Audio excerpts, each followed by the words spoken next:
The Lord be with you. and with your spirit. A reading from the Holy Gospel according to John. Glory to you, O Lord. Jesus said to the crowds, "No one can come to me unless the Father who sent me draw him, and I will raise him on the last day. It is written in the prophets, they shall all be taught by God. Everyone who listens to my Father and learns from him comes to me. Not that anyone has seen the Father except the one who is from God. He has seen the Father. Amen, amen, I say to you, whoever believes has eternal life. I am the bread of life. Your ancestors ate the manna in the desert, but they died. This is the bread that comes down from heaven, so that one may eat it and not die. I am the living bread that came down from heaven. Whoever eats this bread will live forever, and the bread that I will give is my flesh for the life of the world."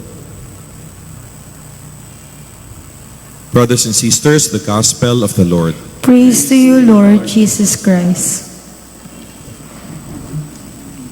There is a particular sentence read in the first reading that is very easy to miss, and it says, "He went on his way rejoicing." Nagpatuloy siya sa kanyang patutunguhan na nagagalak, masaya yung kalooban. And this particular sentence is referring to the Ethiopian eunuch. And what made him happy? Was it because he has just been baptized? If it is just simply the rite of baptism that would make us happy, then probably many people would start lining up just to be baptized and receive that rite or ritual. But perhaps that is not the only reason why he was rejoicing. And what truly filled him with joy was this: he was genuinely searching for God and he found God. Naghahanap siya, hinahanap niya ang Diyos, at natagpuan niya ang Diyos. The sincere search for God is the only path to true and unshakable joy. Yung paghahanap at matagpuan ng Diyos, yan po yung totoong nagbibigay ng kaligayahan at katuwaan sa buhay natin. This eunuch had everything the world could offer.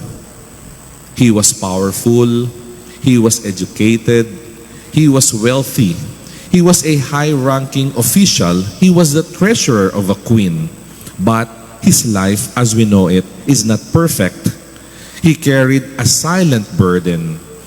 As a eunuch, he had no family of his own. Hindi siya pwede magkaroon ng pamilya niya. As a eunuch, he was excluded from full participation in the worship in the temple. Hindi siya pwede because he was castrated. And yet, despite all that, he did not despair. Instead, he continued to seek God. He traveled a long and difficult journey to Jerusalem. Chinek ko po ganong kalayo yan, about 80 kilometers or 100 kilometers just to worship. And imagine that, during that time, wala pa naman pong grab na ibubuk mo lang. Wala pa pong tren. Wala pa perhaps airplane. He was just riding a chariot, and it would take him very long time to reach Jerusalem just to worship outside the temple.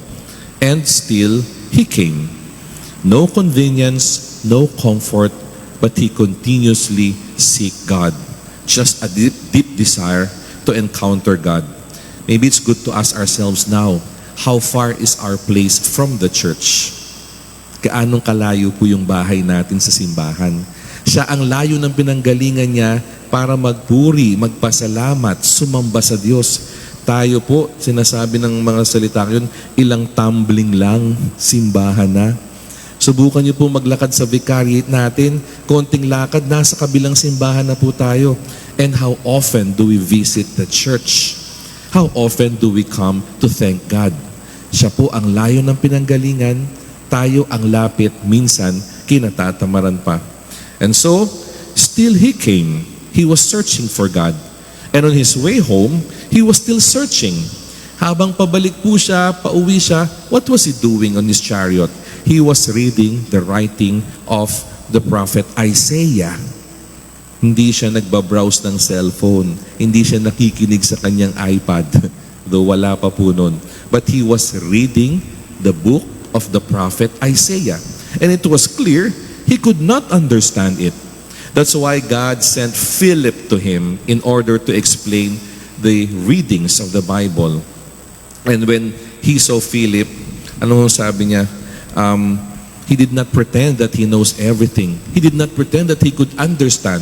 In fact, he humbled himself and he said, "How can I understand unless someone guides me?" Pag walang magtuturo at mag-explain sa akin, hindi ko yan maintindihan. And so Philip explained to him. And my dear brothers and sisters, this is the key. A heart that truly seeks God will always find Him. Ang puso na palaging naghahanap sa Diyos, siguradong matatagpuan siya. And when he finally understood, when he encountered God, his life did not suddenly become perfect. Wala agad nagbago sa buhay niya. Rather, his heart changed. His situation did not change overnight, but his heart changed. And that is why the scripture tells us he went on his way rejoicing. Natagpuan niya yung Diyos. Naintindihan niya yung sinabi sa Biblia. And so, my dear brothers and sisters, this experience, this reading, speaks directly to us. Many of us may be like that Ethiopian eunuch. We may have a lot of achievements in life. We may have high positions or perhaps plenty of possessions. And still we ask, bakit parang hindi pa rin ako masaya? Sa lahat ng na-achieve mo sa buhay, sa lahat ng naipundar mo, sa lahat ng nagawa at napuntahan mo, there is certain voice inside you telling you, bakit parang hindi ka pa rin masaya? Baka mali po yung hinahanap natin. Try to seek God, search for Him, and everything else will follow. Part of it would be joy, katuwaan, kaligayahan.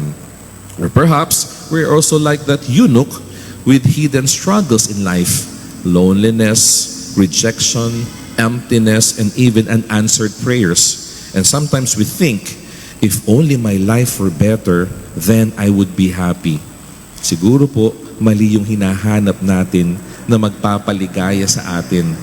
The eunuch teaches us the opposite. Joy does not come from having a perfect life. Joy comes from finding God in the middle of an imperfect life. Kahit hindi perpekto yung buhay natin, kung tatanggapin at hahanapin natin siya, makakaramdam tayo ng tuwa at ligaya sa puso at buhay natin. And so, let's invite ourselves to look at our daily reality. Some of us live near the church and yet say, I don't have time for God. Ang lapit ng simbahan, dinig mo na yung bell, naririnig mo na yung trompa, naririnig mo na yung kanta ng choir, tinatawagan ka na ng Diyos, iniimbitahang makipagtipan sa Kanya, and you still give a lot of excuses. Saka na lang po, marami pa akong ginagawa. Some of us have access to online mass. Kung hirap po tayong tumayo, may online mass. And yet, we still remain spiritually distant. Instead of scrolling for masses, we scroll for something else. Something that would make us happy for a while. Napatawa ko yan, Father, pero 3 segundo lang. But true happiness would come from our God. Some of us are so busy improving their lives, but neglect their souls.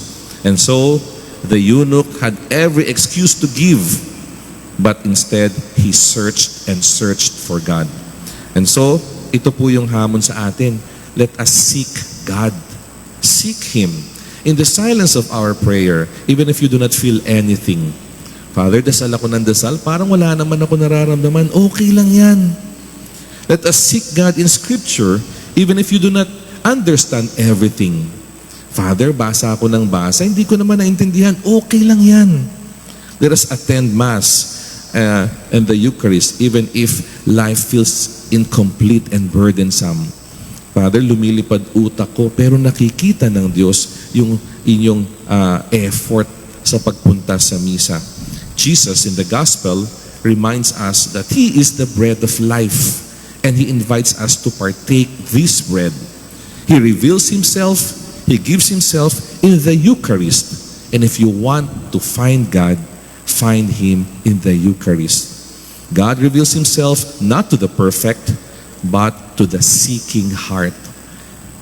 Pinapakita, nagpaparamdam ang Diyos hindi sa mga taong perpekto, kundi sa mga taong naghahanap sa Kanya. And so what is the invitation for each one of us? This week, make a concrete effort to truly seek God.